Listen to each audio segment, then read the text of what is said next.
নমস্কার বন্ধুরা, কেমন আছো সবাই? আমরা এখন রয়েছি তামিলনাড়ুর ভেলোর শহরে। আর এখানেই সকালটা শুরু হলো আজকের। আর সকাল সকাল উঠেই এখানে ভাত বসিয়ে দিয়েছি। আমরা যাব আজকের হসপিটালে মেয়ের এমআরআই করতে। আজকের এমআরআই পড়ে গেছে বেলা 11টায়। আমরা তো ভোর রাখতে এসেছি, তোমরা আগে ভিডিওতে দেখেছো। এখন ভাত বসিয়ে দিয়েছিলাম আর ভাত হয়ে গেছে। কারণ হসপিটালে যাওয়া মানে সারা দিন পুরো চলে যাবে।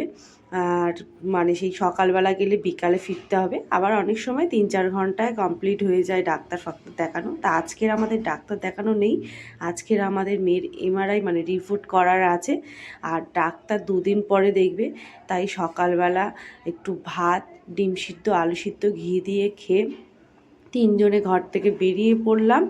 বেরিয়ে বাইরে থেকে একটা করে ডাব খেয়ে নিলাম। এখানে ডাবগুলো আমাদের কলকাতার থেকে অনেক দাম কম। কলকাতার তো 50-60 টাকার কমে ডাব নেই। এখানে সব থেকে বড়ো ডাবটা 30 টাকা করে। হসপিটাল থেকেই আমাদের 11টার টাইম দিয়েছিল, সেই জন্যে বাড়ি থেকে একেবারে বললাম চলো খেয়ে দিয়ে বেরোই, না হলে দুপুরের আজকের খাওয়াই হবে না। কারণ হসপিটালে গেলে অনেকটা সময় চলে যায়। আমরা পুরনো সিএমসির কাছে রুম নিয়েছি। রুম থেকে 4-5 মিনিটের রাস্তা পুরনো সিএমসি। পুরনো সিএমসির কাছে আবার এসে আমাদের বাসে উঠতে হলো। বাসের জন্য একটু ওয়েট করতে হয়েছিল, বাস ছিল না।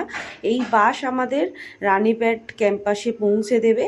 এটা কিন্তু সিএমসিরই বাস, ওরাই সার্ভিসটা দিচ্ছে, আমাদের কিন্তু কোনো ভাড়া লাগে না। পুরনো সিএমসির পাশেই এই মানে রানীপেটে যাওয়ার বাস স্ট্যান্ডটা ওরাই করে রেখেছে। আমরা শুধু এসে বাসে উঠি আর আমাদের ক্যাম্পাসেই রানীপেট ক্যাম্পাসে পৌঁছে দেয়। আর দেখো, তোমাদের সাথে কথা বলতে বলতে আমরা পৌঁছে গেছি। আর ওদের এই পরিষেবাটা 24 ঘন্টা চলে। মানে বাস নিয়ে আসছে ওই ক্যাম্পাসে, মানে পুরনো সিএমসি থেকে নতুন ক্যাম্পাসে যত পেশেন্ট। এখানে তো নিউরোসার্জন, নেফ্রোলজি, অনেকগুলো ডিপার্টমেন্ট, 3-4টে ডিপার্টমেন্ট সব চলে এসছে। যেহেতু পুরনো সিএমসি অনেকটা ভিড় হয়ে গেছে, মানে ভিড় হয়, ওরা চাপ নিতে পারছে না, তার জন্যে অনেকগুলো ডিপার্টমেন্ট এখানে নিয়ে চলে এসছে। তাই আমাদেরও এখানে আসতে হয়। আর প্রত্যেকবারেই আমরা এসে এমআরআই করি পুরনো সিএমসিতে, কিন্তু এবছর আমাদের এখানে এমআরআই দিয়েছে, তাই একদম চলে এলাম সোজা এখানে। চলো, আমাদের তো অনলাইনে বুক করা, বর কাগজ ফাগজ বের করুক, আমি আর মেয়ে এখানে ওয়েট করছি বাস থেকে নেমে। ও হচ্ছে জিজ্ঞাসা করতে যাচ্ছে। আর এখানে হচ্ছে মানুষজন দেখে বুঝতে পারছো কতটা ভিড়। আর এই সকালবেলা বেশি ভিড় হয়। এখন আমাদের প্রায় ওই বাসটা ছিল না বলে একটু দেরি হয়ে গেছে, 11:45 মতো বেজে গেছে আসতে।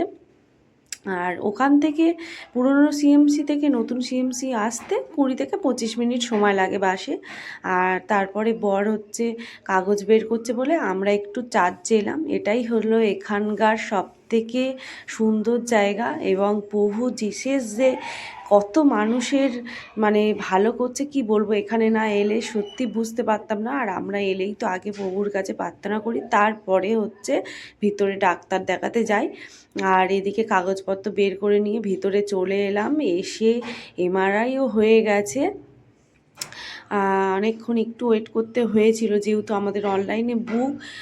ও বুঝতে পারছিল না, কাগজ বের করেনি। প্রথমে ভিতরে ঢুকে এসেছিলাম, তারপরে কাগজ বের করে সেই কাগজ জমা দিল কাউন্টারে। দেওয়ার পরে হচ্ছে এমআরআই হলো। ঘন্টাখানেক লেগেছে। তারপরে এমআরআই হয়ে বাইরে এসে একটু ওকে একটু খাবার টাবার খাওয়ালাম। মেয়ের সাথে আমিও এমআরআই রুমে ঢুকি প্রত্যেকবারই। আর এখন বড় হচ্ছে, ও খুব ভয় পায়, মানে ভয় করে। আগে তো ছোট বুঝতো না, মানে যেমনভাবে শুইয়ে দিত চুপচাপ শুয়ে থাকতো। এখন বড় হচ্ছে, তারপর সেলাইনের চ্যালেঞ্জ করে প্রত্যেকবার এমআরআইয়ের আগে। সেটার মানে ইয়েটা রয়েছে হাতে, তোমরা দেখতেই পাচ্ছ। সেই জন্যে খুবই ভয় পায়। এখন একটু বোঝাই ওকে। আর এমআরআই ঘরে ঢুকলে এতটা ভয় লাগে কি বলবো। আর দেখো, তারপরে তো সারাদিন আর তোমাদের সামনে আসিনি। সন্ধেবেলায় একটু বাইরে বেরিয়েছি, থালা নেই, মানে থালা বাড়ি থেকে 2টো থালা এনেছিলাম। আর একটা 3জনে 3টে থালা লাগবে বলে আবার ফের সন্ধেবেলায় বেরিয়ে একটা থালা কিনলাম। আর কিছু ঘরের মানে খাওয়ার জিনিস, চা ফা ছিল না, বাড়ি থেকে চা আনিনি, বাড়ি থেকে তো সবই এনেছি। এবারে মশলা, এখানকার মশলা একদম ভালো হয় না। আমরা যে হোটেল রুমে রয়েছি আয়না ছিল না, তাই আয়নাও কিনে নিয়ে এসেছি, ঝাড়বের গুঁড়ো এইসব টুকটাক করে কেনাকাটি করে এসে ঘরে রুমে একটু চা করলাম, করে এখন দুজনে বসে খাচ্ছি। আর মেয়ে তো এদিকে আমার সাথে কত কিছু ইয়ার্কি করছে বলো না, হাসি পাচ্ছে। আর আজকে তো আমাদের রিপোর্ট হয়ে গেল, কিন্তু আমাদের ডাক্তার 2 দিন পরে, ডাক্তার কি বলে দেখি। এইটা নিয়ে খুব টেনশন বলো না, যতক্ষণ না ডাক্তার দেখানো হচ্ছে মানে চিন্তার শেষ নেই। আর আজকের এই পর্যন্ত, সবাই ভালো থেকো।